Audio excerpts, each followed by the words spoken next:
Baik, di sini saya akan menjelaskan tentang pengertian administrasi laboratorium, di mana administrasi adalah rangkaian kegiatan bersama sekelompok manusia secara sistematis untuk menjalankan roda suatu usaha dan organisasi yang didasarkan suatu tujuan tertentu yang telah ditetapkan.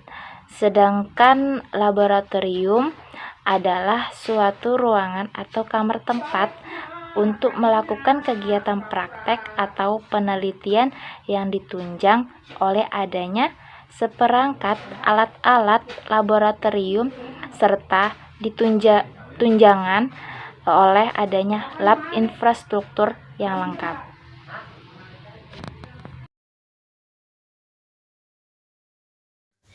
Nah, baiklah teman-teman, di sini saya akan menjelaskan mengenai tujuan dilakukannya administrasi laboratorium. Nah, tujuannya ini dibagi menjadi 6. Yang pertama adalah administrasi laboratorium dapat digunakan untuk memperoleh informasi mengenai keadaan laboratorium secara cepat dan mudah. Nah, jadi melalui administrasi ini kita bisa melihat bagaimana keadaan dari laboratorium tersebut, apakah semua barang dalam kondisi baik, apakah barangnya lengkap, apakah yang kita butuhkan ada di sana. Nah, jadi hanya dengan melihat catatan tersebut kita bisa mengetahui keadaan dari lab tersebut. Nah, yang kedua adalah administrasi digunakan untuk pendataan mengenai semua peralatan yang terdapat pada laboratorium tersebut secara rinci dan teratur. Nah, jadi fungsi dari administrasi ini adalah untuk melakukan pendataan atau mendata setiap peralatan yang ada. Nah, yang ketiga adalah administrasi ini bisa digunakan sebagai informasi untuk mengetahui keberadaan dari sebuah peralatan yang terdapat pada suatu laboratorium, sehingga orang-orang yang akan memakainya atau menggunakannya bisa mengetahui letak dari peralatan tersebut. Nah, yang keempat adalah administrasi digunakan untuk perencanaan dan pengembangan terhadap laboratorium secara berlanjut di masa yang akan datang. Nah, melalui administrasi ini kita bisa membuat perencanaan ataupun pengembangan mengenai hal apa saja yang akan dilakukan terhadap laboratorium tersebut, ataupun alat-alat apa saja yang akan ditambah dan dikurangi dari lab tersebut, sehingga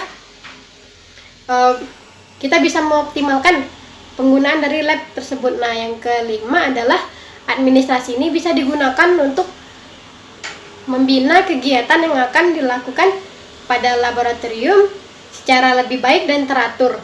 Nah, sehingga penggunaan lab ini bisa dioptimalkan. Nah, yang keenam adalah administrasi bisa digunakan untuk sebagai tata cara untuk memesan peralatan atau alat-alat lab tersebut sesuai dengan pengembangan ilmu yang ada ataupun disiplin yang sedang dikembangkan maupun aplikasi penelitian yang lebih lanjut. Nah, jadi catatan administrasi tadi bisa kita gunakan untuk mengatur tata cara pemesanan alat apa saja yang kita butuhkan, alat apa saja yang sedang digunakan, ataupun adakah penelitian yang sedang dilakukan, sehingga peralatan yang akan kita beli bisa disesuaikan dengan kebutuhan dari laboratorium tersebut.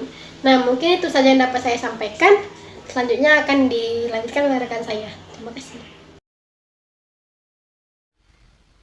Peran dan fungsi laboratorium dikemukakan pada Peraturan Pemerintah Nomor 19 Tahun 2005 tentang Standar Nasional dan Pendidikan, Pasal 42 Ayat 2 dan Pasal 43 Ayat 1 dan 2. Untuk meningkatkan efisiensi dan efektivitas, laboratorium harus dikelola dan dimanfaatkan dengan baik. Sebagus dan selengkap apapun suatu laboratorium, tidak akan berarti apa-apa bila tidak ditunjang dan dengan manajemen dan administrasi yang baik. Laboratorium sendiri itu merupakan tempat untuk mengaplikasikan teori keilmuan, pengujian teoritis, penelitian uji coba, dan lain-lain yang menggunakan alat bantu. Itu tadi merupakan definisi dari laboratorium. Kali ini saya akan menyebutkan tentang peran laboratorium dan fungsi laboratorium itu sendiri. Saya akan jelaskan beberapa peran laboratorium dan fungsi laboratorium. Kita bahas satu-satu. Dari peran laboratorium, yang pertama, kemampuan menyusun dan menganalisis serta menafsirkan hasil penelitian. Artinya, setelah kita menyusun menganalisis, serta menafsirkan hasil penelitian, maka akan dikemukakan dalam sebuah data. Yang kedua, keterampilan merancang percobaan, urutan kerja, dan pelaksanaannya. Yang ketiga, kemampuan menarik kesimpulan secara logis berdasarkan hasil eksperimen. Artinya, hasil eksperimen yang kita telah lakukan dapat disimpulkan secara ilmu pengetahuan dan masuk akal. Fungsi laboratorium. Fungsi laboratorium di sini yang pertama itu mengembangkan konsep dan prinsip percobaan. Yang kedua, mengembangkan keterampilan proses sains. Dan yang ketiga, itu menggambarkan konsep-konsep pengetahuan yang abstrak. Baik, sekian pemaparan dari saya. Sekian dan terima kasih. Oke, selanjutnya kita akan membahas tentang buku inventaris. Nah, buku inventaris ini merupakan daftar semua barang yang dimiliki laboratorium yang dipakai dan ada hubungannya dengan kegiatan praktikum dalam laboratorium. Kegiatan inventaris ini dilakukan tiap sekali atau tiap semester. Selain kita membuat buku inventaris, kita juga harus membuat kartu inventaris yang gunanya nanti itu ditempel di depan lemari tempat kita menyimpan alat dan bahan. Tujuan kita membuat kartu inventaris ini ialah untuk mempermudah kegiatan laboran dalam menyimpan bahan dan alat praktikum atau laboratorium agar tetap rapi. Nah, selain itu juga kartu inventaris ini berfungsi sebagai peringatan dini terhadap alat dan bahan laboratorium yang hilang. Kan ya, penjelasan pada materi ini saya akan menjelaskan pada poin kartu stok. Keterangan, spesifikasi berisi ciri khas utama dari alat atau bahan yang kita masukkan ke dalam kartu stok. Terus yang kedua ada tanggal, diisi dengan tanggal pengecekan barang tersebut. Yang ketiga, keadaan masuk, bisa dengan jumlah barang yang masuk atau dibeli untuk laboratorium. Terus yang keempat, keadaan keluar, diisi dengan jumlah barang yang dipakai di dalam laboratorium. Terus yang kelima, ada keadaan persediaan, diisi dengan jumlah barang atau alat yang disimpan di gudang atau yang tidak terpakai, atau dalam artian sebagai bahan cadangan. Terus saya akan menjelaskan tentang aturan penggunaan kartu stok. Yang pertama, kartu stok merupakan catatan pergerakan transaksi keluar masuk suatu bahan yang terdapat di dalam lab. Terus yang kedua, kartu stok diletakkan bersamaan atau berdekatan dengan alat atau bahan yang bersangkutan. Dan yang terakhir atau yang ketiga ialah pencatatan di kartu stok dilakukan secara rutin dari hari ke hari. Baiklah teman-teman, selanjutnya saya akan menjelaskan mengenai kartu alat atau bahan. Nah, di sini ada poin-poinnya ya. Untuk poin praktikum ke ini diisi oleh peserta didik sesuai dengan nomor urut praktikum dalam satu semester. Misalnya praktikum ketiga. Nah, untuk judul praktikum diisi oleh peserta didik sesuai dengan LKS. Misalnya fotosintesis. Selanjutnya yaitu kelompok. Nah, kelompok ini diisi oleh peserta didik, misalnya kelompok 2. Nah, untuk nama anggotanya ini diisi oleh peserta didik nama-nama anggota kelompok 2, misalnya Ayu, Desti, Maisaro, Cici, dan Friska. Nah, seperti kalian lihat di sini kartu alat atau bahan terdapat kolom ya. Nah, untuk nama alat atau bahan ini bisa diisi dengan tabung reaksi. Untuk kodenya itu bisa diisi oleh laboran dan untuk jumlahnya misalnya 1. Dan untuk keterangan di sini misalnya saat melakukan praktikum kelompok tersebut melakukan kesalahan dengan memecahkan tabung reaksi. Nah, jadi di sini keterangannya bisa ditulis dengan kecerobohan dengan memecahkan tabung reaksi. Nah, untuk aturan penggunaan kartu alat atau bahan ini, kartu alat atau bahan ini berisi daftar alat atau bahan yang dibutuhkan saat melakukan praktikum, yang dibutuhkan oleh peserta didik maupun guru. Nah, saat melakukan atau mengisi bahan apa saja yang dibutuhkan, lalu diserahkan oleh laboran. Nah, yang selanjutnya itu kartu alat atau bahan ini berlaku 1 kali praktikum saja. Terima kasih. buku harian laboratorium. Bisa dilihat contoh formatannya. Untuk keterangan, judul buku harian laboratorium, nomor diisi dengan nomor urut praktikum yang dilakukan dalam satu semester, hari dan tanggal diisi dengan hari dan tanggal dilaksanakannya praktikum, judul praktikum diisi dengan judul praktikum yang dilakukan, kelas diisi dengan kelas yang melaksanakan praktikum, jam diisi dengan jam pelaksanaan praktikum, paraf diisi dengan paraf laboran, dan yang terakhir keterangan diisi dengan keterangan tambahan yang bisa dicantumkan. Nah, kartu reparasi. Kartu reparasi ini adalah kartu yang digunakan ketika ada barang laboratorium yang rusak. Jadi ini digunakan ketika ada barang laboratorium yang rusak, ini diberikan untuk melakukan perbaikannya. Nah, dalam kartu reparasi ini ada keterangan nama alatnya, kodenya, tahun pengadaan, tahun reparasi, dan juga produsen. Contohnya, misalnya alat yang digunakan itu, alat yang rusak itu maksud saya adalah sekring. Nah, kerusakannya apa? Dayanya lemah misalnya. Terus produsennya siapa? Misalnya produsennya Scientist. Terus juga tahun produksinya misalnya tahun 2014. Tahun reparasinya misalnya April 2014 juga. Nah, ini di bawah itu ada jenis kerusakan, komponen apa yang rusak, harga, dan keterangannya. Misalnya tadi kan kita masukkan jenis kerusakannya apa. Misalnya kerusakannya adalah yang jadi problem itu dayanya lemah. Terus komponen tadi adalah sekring. Terus di tabel harga yaitu misalnya harganya, harga servis dan juga harga sekring tadi. Kalau harga servis misalnya 10.000, harga sekring baru misalnya 12.000. Keterangannya lunas, itu biasanya kan. Terus aturan penggunaan kartu reparasi. Nah, kartu reparasi ini merupakan kartu yang memuat informasi mengenai perbaikan atau reparasi suatu alat tadi.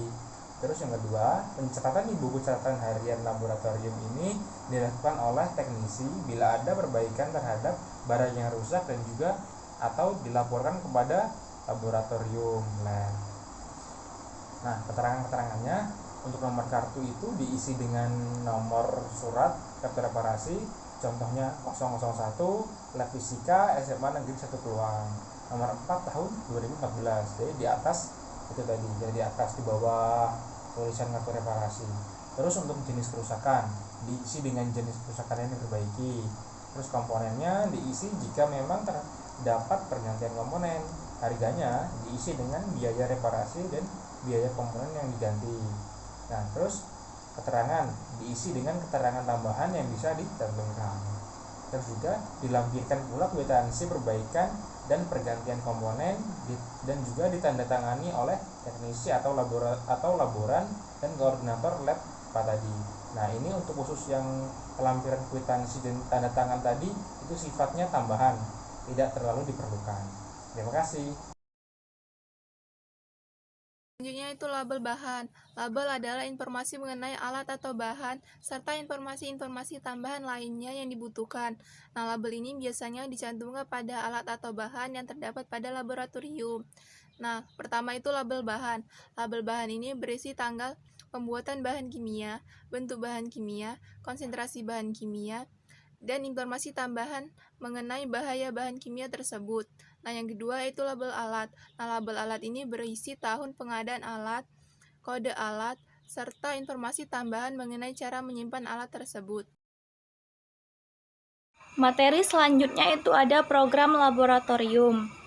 Program semester laboratorium berisi daftar praktikum yang akan dilakukan di dalam laboratorium dalam kurun waktu 1 semester.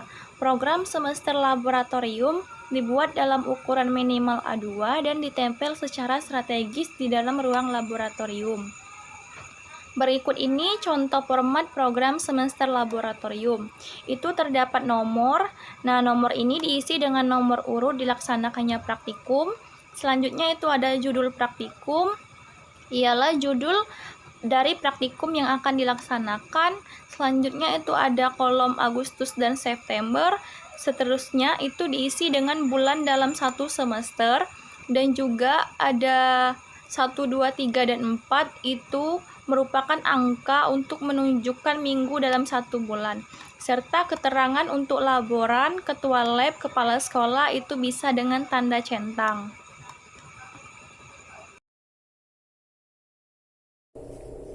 Baiklah, di sini saya akan menjelaskan mengenai laporan bulanan.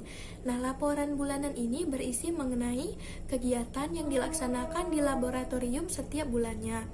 Nah, adapun petunjuk pengisian format laporan bulanan, yang pertama itu adalah kolom nomor. Nah, kolom nomor ini diisi sesuai dengan urutan dilaksanakannya praktikum. Yang kedua itu adalah judul penelitian. Nah, judul penelitian ini diisi sesuai dengan judul penelitian yang dilaksanakan. Yang ketiga itu adalah kolom kelas. Nah, kelas ini diisi sesuai dengan kelas yang melaksanakan praktikum. Yang keempat itu ada kolom demonstran dan praktikum. Nah, di sini memilih salah satu antara kegiatan yang dilaksanakan dan memberi tanda checklist di antara keduanya. Yang terakhir itu adalah nama guru. Nah, nama guru ini diisi sesuai dengan guru mata pelajaran yang membimbing praktikum. Nah, format laporan bulanan ini ditandatangani oleh laboran, koordinator laboratorium, dan kepala sekolah. Adapun petunjuk penggunaan format laporan bulanan, yang pertama itu adalah format laporan bulanan ini dibuat oleh koordinator laboratorium dan dilaporkan kepada wakil kepala sekolah bagian kurikulum, wakil kepala sekolah bagian sarana dan prasarana, dan kepala sekolah. Nah, laporan bulanan ini minimal dibuat 1 bulan sekali. Jadi saya akan melanjutkan pemaparan materi yang sebelumnya telah dijelaskan oleh rekan saya. Materi pada kali ini yaitu daftar alat dan bahan sesuai dengan LKS. Daftar alat dan bahan sesuai dengan LKS ini berisikan daftar alat dan bahan yang dibutuhkan untuk melaksanakan proses pelaksanaan praktikum di suatu kelas dalam periode tahun ajaran tertentu. Daftar alat dan bahan sesuai dengan LKS ini dibuat paling lambat seminggu sebelum hari pertama di tahun ajaran yang baru. Adapun fungsi dari daftar alat dan bahan ini adalah untuk dapat memastikan agar alat dan bahan yang dibutuhkan untuk penunjang pelaksanaan proses praktikum apakah sudah tersedia atau belum jauh sebelum hari H pelaksanaan praktikum yang akan dilaksanakan. Adapun fungsi lain dari alat dan bahan ini adalah sebagai landasan atau acuan untuk pengajuan pembelian alat dan bahan laboratorium. Jadi, sebelum kita melaksanakan proses praktikum, itu sebaiknya kita membuat list ataupun menstrukturkan alat dan bahan yang akan digunakan untuk proses pelaksanaan praktikum yang akan mendatang. Jadi, buat teman-teman sekalian, sebelum melaksanakan praktikum itu dibuat dulu ataupun distrukturkan alat dan bahan apa saja yang kita butuhkan untuk penunjang pelaksanaan praktikum. Baik, mungkin sekian penjelasan materi pada kali ini.